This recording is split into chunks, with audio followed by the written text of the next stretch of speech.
has something written. They can hear me. All right. My name is Natascha I'm pansexual and an African American woman who is also albino. My existence as such means that I have been shunned as both too black to be white and too white to be black. When my grandfather was alive, we were ebony and ivory. I look just like him, only he was as dark-skinned as I am light-skinned. Growing up, my mother, who is white, has always been woke, or at least tried to be. She's done her best to educate my sister and I on our heritage, all of it. It was only recently that I shared that I had stopped standing for the Pledge of Allegiance back in middle school. Though we were taught in middle school is whitewashed between my mom and the internet, I learned the true nature of how those in the BIPOC community have been treated. The country that I thought I knew and loved never existed. Not only did we invade this land and commit atrocities against the natives, we lie about it to this very day. My ancestry can be traced directly back to the Mayflower and the slaves brought to this land in chains and treated in ways that make my stomach turn just thinking about them.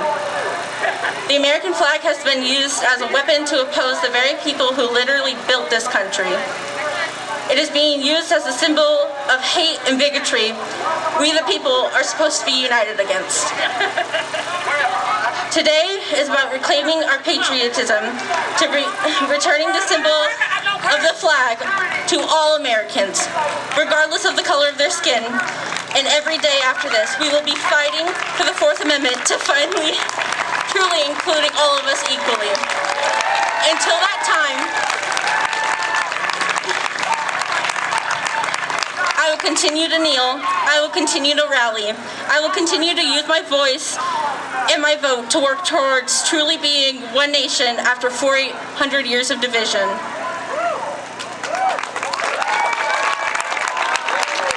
My mom didn't want me to add this part, but I'll end off with a quote by Winnie the Pooh that she always told my sister and I growing up.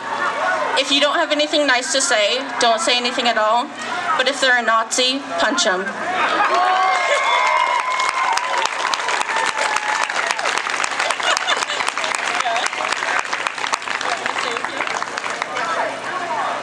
All right, now Mikayla's doing her speech. It's kind of long. Okay, hi everybody. I just wanted to thank you all for coming out and showing up to this event. I'd like to introduce myself and define my place in the greater Black Lives Matter movement. My name is Mikayla, as I just said. I am a white presenting bisexual Black Indigenous person of color. And my identity as a biracial girl was firmly established by both the paperwork I filled out over the course of my life and the easily recognizable variety of skin tones in my diverse family. My immediate family is also one of immigrants. My mother is a first-generation Irish immigrant, and my birth father is a half-Black and a fourth Native. My paternal great-grandfather is of tribal Cherokee, and my paternal great-grandmother is of the Blackfoot tribe. I would first like to touch on the topic of colorism, and how even within the Black community, we are constantly pitted against each other in the debate of light versus dark skin, which only perpetuates the toxic Eurocentric beauty standards that have seeped into cultures worldwide. Because of the color of my skin, I was granted white privilege, while simultaneously experiencing a predominantly Black cultural upbringing, leading to internalized guilt because I know those that I love do not have the same protection being white passing affords me. This is evidenced by one of the most traumatic losses of my childhood.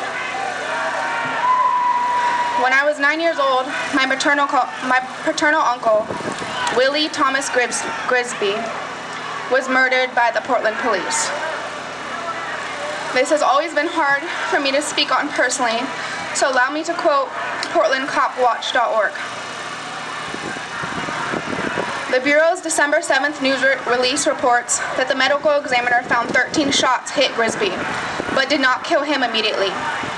After firing multiple bullets at Grisby, the officer shot him 22 times with beanbag rounds, then waited an hour for the special emergency response team to arrive, during which time Grisby died. The Portland police stood idly by and refused to let anyone help him.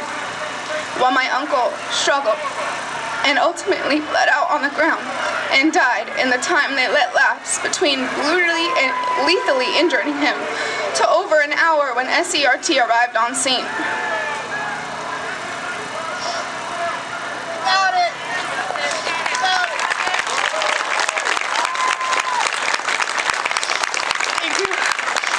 The news coverage of his death is ingrained in my memories, as is the pain and trauma our family faced. His body was shown lying face down on the ground in a pool of blood. Sorry. That was how his loved ones were notified of his passing, by having to see it with their own eyes on TV. After discovering that the man that they had killed had a white mother, more than 24 hours later, they sent a social worker to break the news. My great aunt slammed the door in their face. Thank you. It was around this time that I came to understand that to the rest of the world, I was largely viewed as simply white, perhaps partially Latinx. This was internalized in me as being less than all sides of my family. I was dismissed as not even black whenever issues of race would come up, as if one must be a person of color to be against racism. I am tired of feeling left out and not quite fitting in anywhere. I am tired of always wondering if new people who assume I'm white would think of or treat me differently if they knew the truth. I am tired of being told that everything is about race or having to explain myself. I'm tired of problematic white folks teaching their children to not see color, if that tired rhetoric will help anything. We need you to see our color and honor our cultures. We are not all the same, and that is beautiful. Every human deserves basic human rights. My experiences also shaped my dealings with police.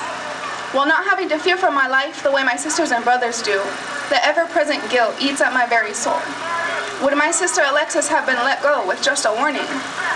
Will my brother Braxton die at the hands of the police who are meant to protect and serve him? When will my nieces and nephews go from being cute babies to being seen as a threat?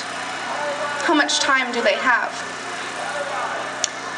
As a white passing person of color, I feel as it my duty and my privilege to use my platform and my voice to continuously speak up against injustices and demand equality and equity for all.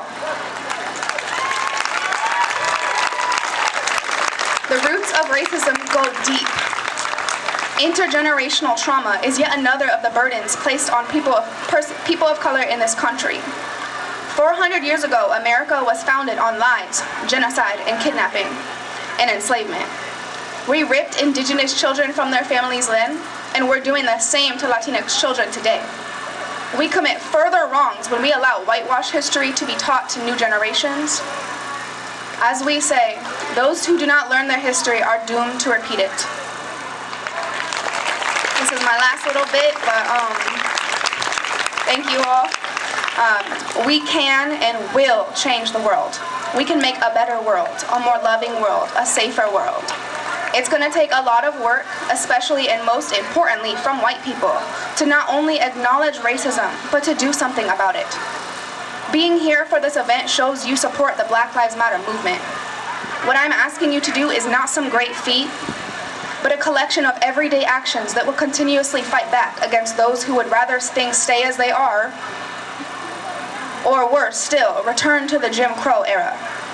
Call out your family members, friends, or coworkers when they make racist jokes or comments. Correct people when they're homophobic, xenophobic, or etc.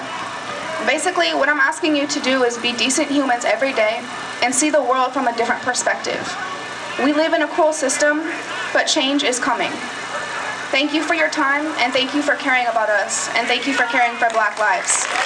We matter.